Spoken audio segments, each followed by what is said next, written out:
예수 크신 주 이름 나 찬양하리라.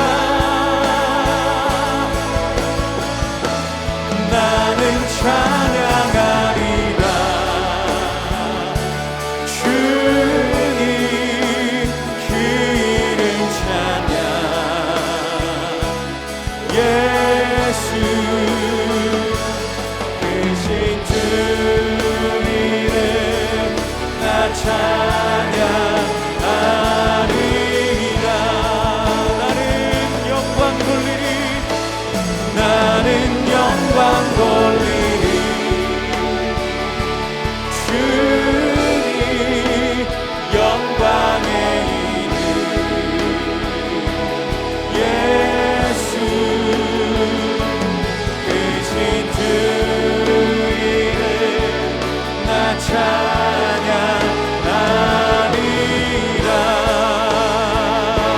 크신 주 이름 크신 주 이름 나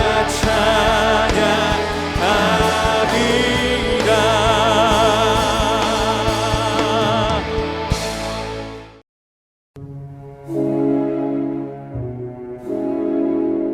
야곱이 길을 떠나 동방 사람의 땅에 이르러 본즉 들에 우물이 있고 그 곁에 양 세 떼가 누워 있으니 이는 목자들이 그 우물에서 양 떼에게 물을 먹임이라. 큰 돌로 우물 아귀를 덮었다가 모든 떼가 모이면 그들이 우물 아귀에서 돌을 옮기고 그 양 떼에게 물을 먹이고는 우물 아귀 그 자리에 다시 그 돌을 덮더라. 야곱이 그들에게 이르되 내 형제여 어디서 왔느냐? 하란에서 왔노라. 너희가 나홀의 손자 라반을 아느냐? 아노라. 그가 평안하냐? 평안하니라. 그의 딸 라헬이 지금 양을 몰고 오느니라. 해가 아직 높은즉 가축 모일 때가 아니니 양에게 물을 먹이고 가서 풀을 뜯게 하라. 우리가 그리하지 못하겠노라. 때가 다 모이고 목자들이 우물 아귀에서 돌을 옮겨야 우리가 양에게 물을 먹이느니라. 야곱이 그들과 말하는 동안에 라헬이 그의 아버지의 양과 함께 오니 그가 그의 양들을 치고 있었기 때문이더라. 야곱이 그의 외삼촌 라반의 딸 라헬과 그의 외삼촌의 양을 보고 나아가 우물 아귀에서 돌을 옮기고 외삼촌 라반의 양떼에게 물을 먹이고 그가 라헬에게 입맞추고 소리내어 울며 그에게 자기가 그의 아버지의 생질이요 리브가의 아들됨을 말하였더니 라헬이 달려가서 그 아버지에게 알림해 라반이 그의 생질 야곱의 소식을 듣고 달려와서 그를 영접하여 안고 입맞추며 자기 집으로 인도하여 드리니 야곱이 자기의 모든 일을 라반에게 말하매 라반이 이르되 너는 참으로 내 혈육이로다. 야곱이 한 달을 그와 함께 거주하더니 라반이 야곱에게 이르되 내가 비록 내 생질이나 어찌 그저 내 일을 하겠느냐? 내 품삯을 어떻게 할지 내게 말하라. 라반에게 두 딸이 있으니 언니의 이름은 레아요 아우의 이름은 라헬이라. 레아는 시력이 약하고 라헬은 곱고 아리따우니 야곱이 라헬을 더 사랑함으로 대답하되 내가 외삼촌의 작은 딸 라헬을 위하여 외삼촌에게 7년을 섬기리이다. 그를 내게 주는 것이 타인에게 주는 것보다 나으니 나와 함께 있으라. 야곱이 라헬을 위하여 7년 동안 라반을 섬겼으나 그를 사랑하는 까닭에 7년을 며칠같이 여겼더라. 새벽에 또 만나 뵙게 돼서 반갑습니다. 사랑하는 성도 여러분, 우리가 사는 시대를 돌아보면 세계는 점점 더 길 위의 사람들로 가득 차고 있습니다. 전쟁과 박해와 폭력으로 삶의 터전을 떠나는 이들이 많아지고 있습니다. 낯선 땅으로 밀려나고 익숙한 자리를 떠나야 하며 앞날을 알 수 없는 시간 속으로 떠밀리는 현실을 우리는 뉴스를 통해 날마다 접합니다. 그리고 사실 우리도 별반 다르지 않습니다. 비록 국경을 넘지 않았어도 인생의 어떤 시기에 누구나 마음의 광야를 지나고 예상하지 못한 시간을 맞이하며 어디로 가야 할지 모르는 길 위에 서게 되니까요. 이런 불안한 시대를 살아가는 우리에게 필요한 것은 모든 것이 다 보인 다음에 움직이는 확신이 아니라 보이지 않아도 하나님을 신뢰하며 먼저 걷는 믿음입니다. 그리고 바로 그 믿음의 길 위에서 하나님은 우리에게 만남을 허락하시고 사랑으로 시간을 바꾸시며 보이지 않던 섭리를 보게 하십니다. 오늘 우리는 창세기 29장을 통해 하나님께서 한 사람의 길 위에서 어떻게 만남을 준비하시고 어떻게 사랑으로 시간을 바꾸시며 어떻게 약속을 현실로 이어가시는지를 함께 보고자 합니다. 첫째로 하나님은 끊어지지 않는 약속 안에서 먼저 걸음을 옮기게 하시고 그 다음에 보여주십니다. 본문 1절입니다. 야곱이 길을 떠나 동방 사람의 땅에 이르러. 여기서 길을 떠나라는 표현은 히브리어로 직역하면 야곱이 그의 발을 들었다는 뜻입니다. 이 말은 단순히 장소를 옮겼다는 의미만이 아니라 무거운 발걸음을 다시 들어 앞으로 나아갔다는 뜻을 담고 있습니다.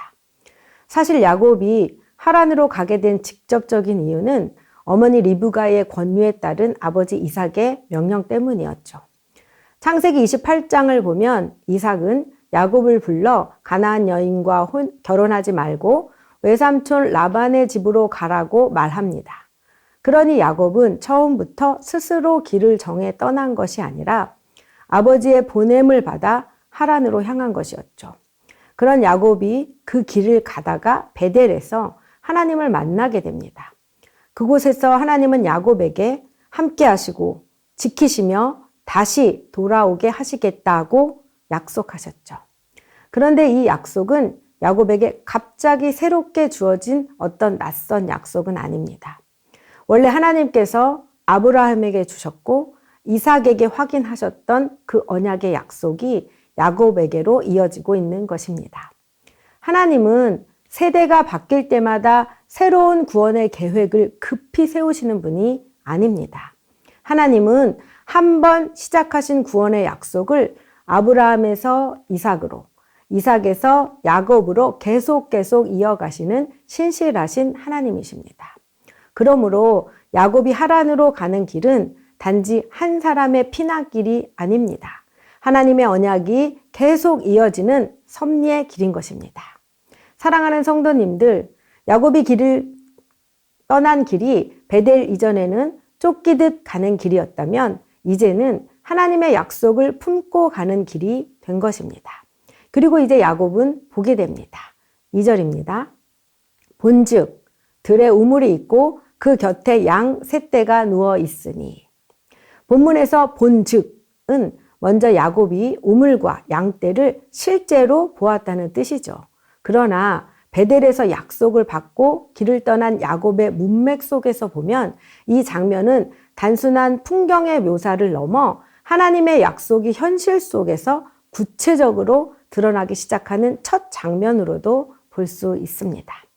사실 이와 비슷한 믿음의 원리는 성경 곳곳에서 반복됩니다. 아브라함도 먼저 하나님의 말씀을 따라 길을 나선 뒤에야 하나님이 보여주시는 땅을 경험했습니다.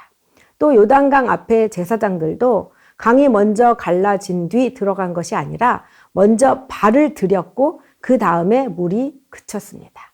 즉 순종이 먼저였고 보여짐은 그 다음이었죠. 그러니 우리도 먼저 순종하면 보게 될 줄 믿습니다. 오늘 내가 순종해야 할 것이 무엇인지 말씀 앞에서 묻고 믿음으로 한 걸음을 내디딜 수 있기를 바랍니다. 모든 것이 다 보여서 걷는 것이 아니라 그리스도 안에서 주신 약속을 믿고 먼저 발걸음을 옮길 때 우리에게도 하나님께서 예비하신 우물과 만남과 은혜의 장면들이 눈앞에 펼쳐지게 될 줄 믿습니다. 둘째로 하나님은 사랑하게 하심으로 시간을 붙드시고 구원의 섭리를 이어가십니다. 10절에서 11절입니다. 야곱이 그의 외삼촌 라반의 딸 라헬과 그의 외삼촌의 양을 보고 나아가 우물 아귀에서 돌을 옮기고 외삼촌 라반의 양떼에게 물을 먹이고 그가 라헬에게 입맞추고 소리내어 울고.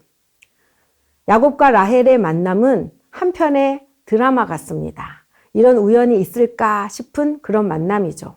그러나 이 만남은 하나님께서 약속의 길 위에서 이미 준비하고 계셨던 만남이었습니다. 삼촌 라반에게는 두 딸이 있었으나 야곱은 동생 라헬을 사랑하였습니다. 17절에서 18절 상반절입니다. 레아는 시력이 약하고 라헬은 곱고 아리따우니 야곱이 라헬을 더 사랑함으로. 네, 삼촌 라반이 야곱에게 품삯에 대해서 말하자 야곱은 18절 하반절에서 이렇게 말합니다. 대답하되 내가 외삼촌의 작은 딸 라헬을 위하여 외삼촌에게 7년을 섬기리이다. 야곱은 자기 사랑을 위해 7년이라는 긴 시간을 바치기로 결단합니다. 그리고 20절에서 그의 상태에 대해 이렇게 말하죠. 야곱이 라헬을 위하여 7년 동안 라반을 섬겼으나 그를 사랑하는 까닭에 7년을 며칠같이 여겼더라. 아멘. 7년을 며칠같이 여겼다는 이 말은 얼마나 놀라운 말입니까? 7년이란 진짜 긴 시간입니다. 그런데 야곱은 라헬을 사랑하는 까닭에 7년을 며칠같이 여겼다고 합니다. 사랑은 시간을 바꾸는 힘을 갖게 합니다. 억지로 견디는 시간은 길고 무겁지만 사랑하며 감당하는 시간은 전혀 다르게 흐르게 되지요. 사랑 없는 수고는 지루하고 지칩니다. 그러나 사랑으로 하는 수고는 기다리게 하고 견디게 하고 끝까지 가게 합니다. 그런데 사랑하는 여러분, 단지 인간의 사랑으로는 이런 일이 너무나 어려움을 우리는 모두 잘 알고 있습니다. 마크 브로이곱은 자신의 저서 기다림은 낭비가 아니다 에서 이렇게 말했습니다. 기다림은 하나님께서 가장 깊은 곳에서 일하고 계시는 시간이며 우리의 영혼을 빚고 하나님의 뜻을 준비하는 시간이다. 그렇습니다. 야곱에게 7년은 단지 결혼 날짜를 기다리는 시간이 아니라 하나님께서 한 사람의 마음을 빚고 한 가정을 준비하시고 언약의 역사를 이어가시는 시간이었습니다. 하나님은 야곱의 그 지극히 인간적이고 본능적인 열망마저도 당신의 섭리 안에서 사용하신 것입니다. 야곱은 자신의 사랑을 위해 스스로 7년을 지낸다고 생각했을지도 모르지만 하나님은 그 시간을 통해 야곱의 거친 성품을 다듬으셨고 그의 인생을 낮추셨습니다. 그러나 당시의 야곱은 사실 그것을 다 알지 못했습니다. 7년을 며칠같이 견뎠는데 눈을 떠보니 라헬이 아니라 레아였습니다. 내 사랑의 기다림의 결과가 고작 이것인가 싶어 무너지는 순간도 있었죠. 그러나 바로 그 순간에도 하나님은 그런 상황을 통해 이스라엘 12지파를 세우는 선으로 바꾸고 계셨습니다. 라반의 집에서 긴 세월을 보내고 난 뒤 야곱의 고백을 통해 우리는 이 사실을 확인할 수 있습니다. 창세기 31장 42절입니다. 우리 아버지의 하나님, 아브라함의 하나님, 곧 이삭이 경외하는 이가 나와 함께 계시지 아니하셨더라면. 네, 또 창세기 48장 15절에선 이렇게 고백하죠. 인생의 노년에 하란의 시간만이 아니라 자기의 전생의 전체를 돌아보며 말입니다. 나의 출생으로부터 지금까지 나를 기르신 하나님. 아멘. 창세기 29장의 야곱은 자기 사랑으로 7년을 견디는 줄 알았지만 인생의 끝자락에 가서야 비로소 깨닫게 된 것입니다.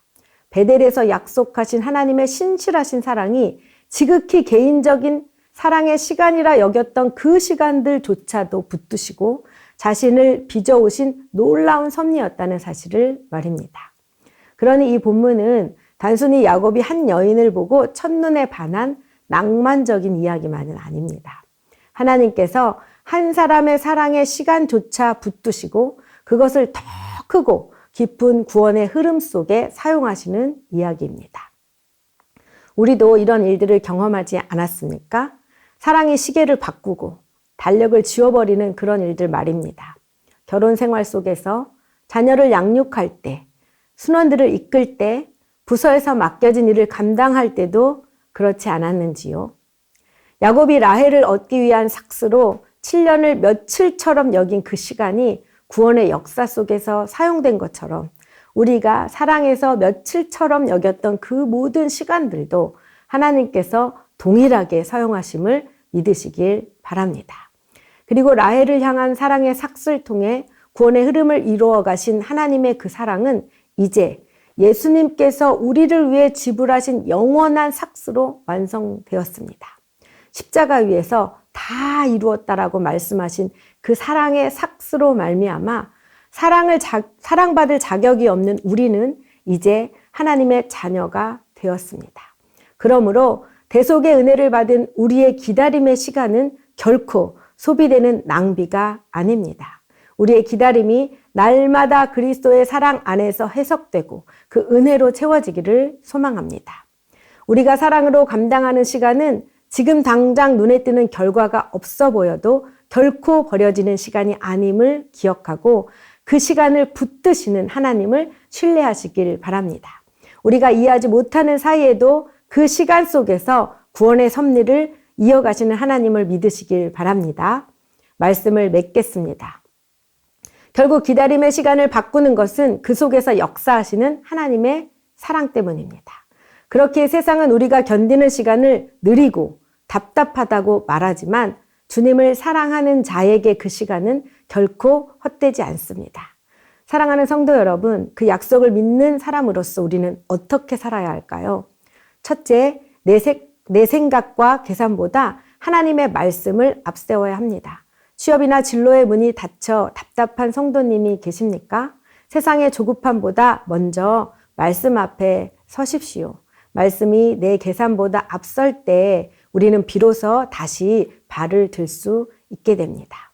둘째, 결과가 보이지 않아도 오늘의 순종을 택해야 합니다. 관계 회복이 요원해 보여도 먼저 용서의 손을 내밀고 섬김의 열매가 없어도 기도의 자리를 지키고 그것이 바로 야곱의 순종이었습니다. 그 순종의 걸음 뒤에 비로소 본즉의 은혜가 열립니다. 셋째, 나를 인도하신 하나님의 사랑을 신뢰하며 견뎌야 합니다.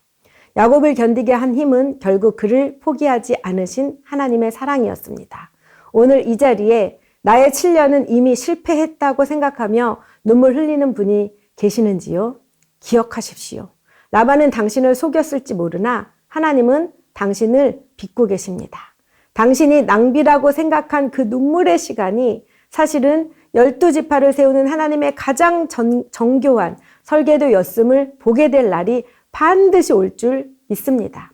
그러나 사랑하는 여러분, 여기서 멈춰서는 절대로 안 됩니다. 야곱의 7년이 단지 한 사람의 사랑 이야기로 끝나지 않고 결국 하나님의 더 큰 구원의 흐름 속에 쓰임 받았던 것처럼 오늘 우리가 사랑 때문에 견디는 이 시간도 나 하나를 위한 시간으로만 끝나지 않을 것입니다. 하나님은 우리를 빚으신 후 그 삶을 통해 다른 사람을 살리고 복음을 흘려보내기를 원하십니다.